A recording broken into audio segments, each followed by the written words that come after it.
पे चढ़ेगा। तो हो सकता है कि आपके हाथ में सत्ता नहीं आए, ये कहते तो मायूस हो जाते हो आप लोग, नाराज हो जाते हो मैच के पास के लिए, या मैच के पास नहीं मिला हमें, फिर और हो जाएगा मैच, नया मैच करा देंगे, कौन रोक रहा मैच, अपने ही मैच है सारे। तो हर चीज में साहब मेरी शादी में नहीं आया, मेरा फोन नहीं उठाया, मैं अलग मिलना चाहता था, फोटो खिंचाना चाहता, छोटी छोटी बातों को अब आप है ना अलग करके, और ये बड़ी लड़ाई है। अब आप पूछोगे लड़ाई का टाइम ये क्यों चुना? लड़ाई का कोई समय नहीं होता, जंग कभी भी हो सकती है, जंग का ऐलान कभी भी हो सकता है। हमारी मिलिट्री हमेशा तैयार रहती है, पैरा मिलिट्री तैयार रहती है, नाथुला बॉर्डर से लेके तमाम थार के धोरों से लेके हमारे कश्मीर लेह लद्दाख जो बॉर्डर है हमारे देश के, वहां आप देखो फौजी किस तरह बैठा है, पैर गल जाते हैं लोगों के ऊपर, बिना ऑक्सीजन नहीं मिलने से शहीद हो जाते हैं। तो भाइयों इन सब हालातों को देख के, और हमें लड़ाई लड़नी, लड़ाई लंबी चल सकती है। एक दिन के अंदर आप सोचो थोड़े नारे लगाए भजन लाल जी होश में आ गए, क्यों आएंगे होश में भजन लाल जी? आपने बनाएगा सीएम, तो पर्ची से बनाए मुख्यमंत्री, आपको कोई एहसान नहीं है उनका, और उन्होंने कभी सोचा भी नहीं सीएम बनेंगे। ये अभी तो एडजस्ट ही नहीं कर पा रहे हैं, सीएम है कि नहीं, अभी 2-3 महीने तो एडजस्टमेंट में लगेंगे। लंबी दवाई दी जा रही है उनको कि एक बार आप फीलिंग लाओ कि आप मुख्यमंत्री, जल्दी जल्दी भूल जाते हैं कि सीएम हूं कि नहीं, फिर कह रहे आप ही सीएम हो, ठीक है ठीक है ठीक है, तो चारों तरफ जो अधिकारी है वो बात को चलाते हैं। तो भाइयों आपको कुछ करने की जरूरत नहीं है, सब कुछ अपने आप हो जाएगा, आप चिंता ही मत करो। हमारे जैसे लोगों का जन्म राजस्थान में इसलिए हुआ है कि राजस्थान का सम्मान देश में बढ़े, नौजवानों को न्याय मिले, किसान के बेटे आगे बढ़े, दलित के बेटे आगे बढ़े, शोषित तबका आगे बढ़े, और सर्व समाज हमारा आगे बढ़े राजस्थान के अंदर। ऐसा ही भर्ती और ये जो आरपीएससी का कबाड़ा जिस तरह का हुआ है, मैं तो कह रहा हूं तमाम लोगों की सीबीआई जांच, और एक चेयरमैन का पकड़ के नार्को टेस्ट करा दो किसी की पुराने का, तो अपना आप सारी कहानी खुल जाएगी। तो इसके लिए हमें क्या करना होगा? सड़कों में जंग लड़नी पड़ेगी, तब हमें और ज्यादा संख्या लानी पड़ेगी, इससे 100, 150, 200 गुना संख्या लानी पड़ेगी। मुझे पता है वो समय आएगा जब उतना काम भी हम कर देंगे। इसी जयपुर के अंदर अगर सबसे बड़ी रैली का रिकॉर्ड है, राष्ट्रीय लोकतांत्रिक पार्टी के गठन के समय सबसे बड़ी रैली 18 साल पहले हुई थी, तो 1825 हमारी संख्या भी बढ़ गई, हमारे वोटर भी बढ़ गए। तो आप इतना नर्वस नहीं हो, अभी हम आराम से देख रहे हैं, बच्चा आराम से आंदोलन कितना कर रहा है। इसे 2:30-3 बजे देख, तुम भी, मैं सोचता हूँ 11 बजे आ जाओगे, कोई अगर साहब 1 बजे तैयार हो रहा हूँ, 3 बजे सोया था, क्यों? कि हम आपका ध्यान रख रहे थे, इसका ध्यान रख रहे थे। मुझे पता है कि आजकल का जो जमाना है इसके अंदर थोड़ा सा आपका सोशल मीडिया पे ज्यादा लगे रहो, रील से काम चलाना चाहते हो, रील बना लो, और रील और रियल दोनों अपने को करना होगा। रील भी चलनी जरूरी है, रील के बिना देखेंगे क्या, और रियल भी कि हमें सड़क पे भी लड़ना होगा। इसलिए तैयार रहे, हम ऑलराउंडर की भूमिका में राजस्थान के जवानों को लड़ना होगा, और राजस्थान का संदेश हमें देश के अंदर देना होगा कि लड़ाई पंजाब, हरियाणा, उत्तर प्रदेश और दिल्ली ने नहीं लड़ी, हम भी लड़ाके हैं। हमारे सूरजमल हमारी धरती के राजा थे जिन्होंने सबके छक्के छुड़ा दिए और दिल्ली पे कब्जा कर लिया। दिल्ली के दरवाजे आज भी भरपूर के अंदर पड़े।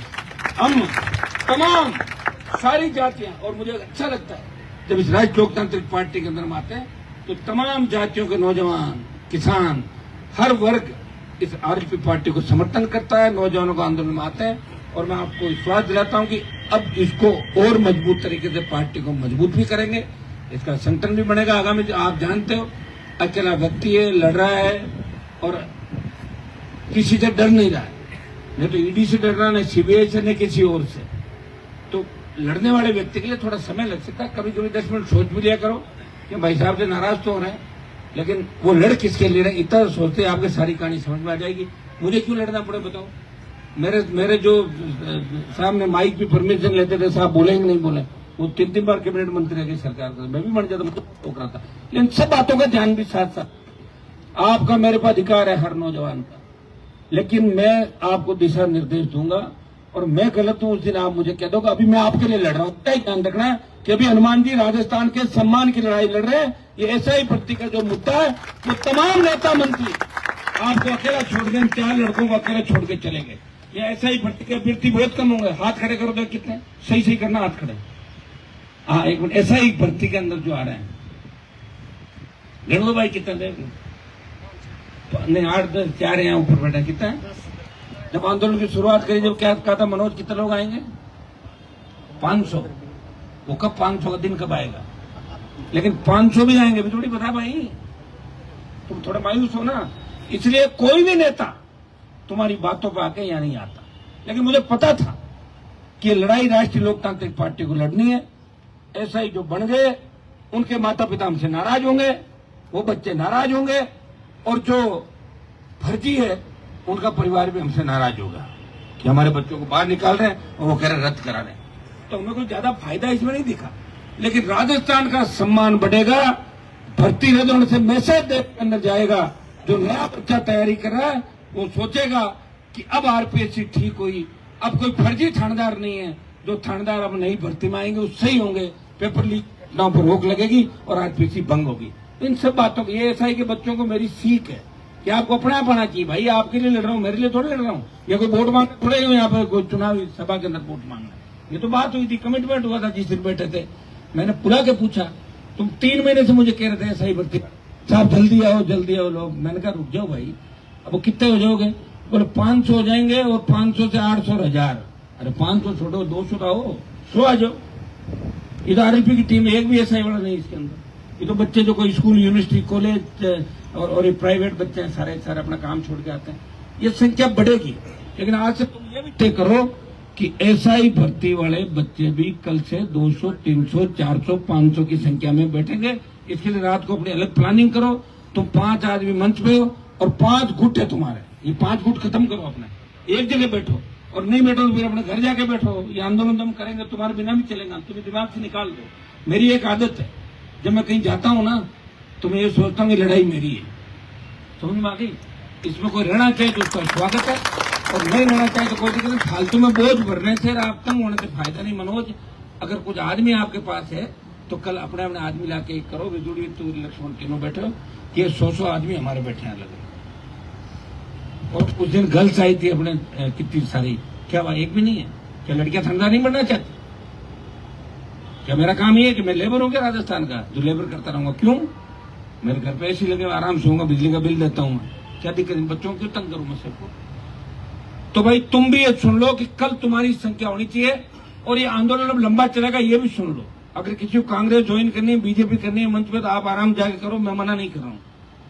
ये तो हनुमान बेनीवाल का आंदोलन है, आरएलपी पार्टी का आंदोलन है। संघर्ष समिति का साथ मैंने दिया है। अब संघर्ष समिति साथ रहती तो अच्छी बात है, नहीं रहती है इससे कोई लंबा फर्क पड़ने वाला तुमसे नहीं है।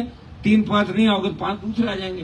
तुम्हारी बात समझ में आ गई? तीनों को भी थोड़ी समझ लेना। बस कल तुम लोगों के साथ आओगे तो भी मंच पर रहोगे, नहीं तो तुम भी वहां बैठोगे तीनों। ये ध्यान रखना, आज आप तुम यहाँ हो क्योंकि तुम्हारे साथ हम उतरे हैं और तुम्हारे कहने से आंदोलन के अंदर। बताओ भाई, तुम्हारे कहने से आया कि नहीं आया? कितनी मिन्नतें की तुम लोगों ने मेरे से कि हनुमान जी आओ, हमारे आंदोलन करो साहब, राजस्थान डूब रहा है, लुट रहा है, हम बर्बाद हो रहे हैं। तुम टंकी में चढ़े 3 बच्चे, मुझे पता 2 बच्चे टंकी में चढ़े 3 दिन तक, तो जो सब तुम्हारा ठंडा कैसे हो गया? कहाँ गए टंकी के नीचे जो खड़े थे, कहाँ गए? पूछना चाहता हूँ। ये क्या तुम्हें बार बार तुम्हारी ताकत याद दिलानी पड़ेगी? ये अभी कौन से एमएलए के टिकट मिल रहे हैं जो तुम बीजेपी कांग्रेस से टिकट ले लोगे? कौन सा पायलट साहब जरा भला करते हैं, कौन से डॉक्टर साहब करते हैं तुम्हारा? अभी कुछ नहीं होने वाला। वो 4 साल बाद की बात है कि तुम टिकट लोगे, क्या बनोगे क्या नहीं बनोगे। लोग टिकट लेके नहीं पड़ते, बैठे आ रहे हुए। तो मेरे भाई, ये संदेश तुम बच्चों को, सबको, क्योंकि मेरे मन की पीड़ा है, इसको समझो कि ऐसा ही भर्ती का तो आंदोलन करें और पीटीआई बीच में से निकल जाए। आंदोलन तो पीटीआई के भी साथ है, तमाम भर्तियों का। हम तुम्हारे नारे लगाए और तुम यहाँ दिखो ही नहीं। तो हमारे को ठंडार बनना नहीं, किसी आरएलपी वाले को बनना है क्या ठंडार किसी को? हम क्यों लड़े तुम्हारी लड़ाई? चलो क्यों लड़े लड़ाई? हम इसके लिए हैं क्या? और हमारे तो बने बनाए थानेदार है सारे किसी अपने आप ही ज्वाइनिंग की। आज से अब दोनों तरह जोश चढ़ा तो भाषण दे दे, तुम थोड़ा ले। अब ताकत के साथ लड़ना भाई सुनो, क्योंकि ये बच्चे कमजोर इसलिए पड़ गए, 4 साल हो गए, इनका भी भरोसा नहीं करे। ऐसा ही जो आया नहीं है, कब होगा ही नहीं। ये अपनी बात नहीं कह पा रहे हैं। अब अपने लोगों को रात को जाके जगाना करना, ये तुम्हारी ड्यूटी है कि कल से परसों से और संख्या के अंदर अपने भर्ती वाले अभ्यर्थी भी इसके अंदर शामिल हो। मजबूती से लड़ाई लड़े। आप सुनो, आज घर से पूछे बिना कोई नहीं जाएगा, आराम से बैठो, इधर उधर मत जाएगा तुम लोग, ठीक है? कोई इधर जा रहा है, इधर जा रहा, फिर निकल जाते हो उसके हिसाब से। तो थोड़ा बैठना भी सीखो। बैठने से स्वास्थ्य भी ठीक रहता है, लेटने से भी ठीक रहता है, लेकिन लेटने के समय लेटना पड़ता है, बैठने के समय बैठना पड़ता है, ठीक है?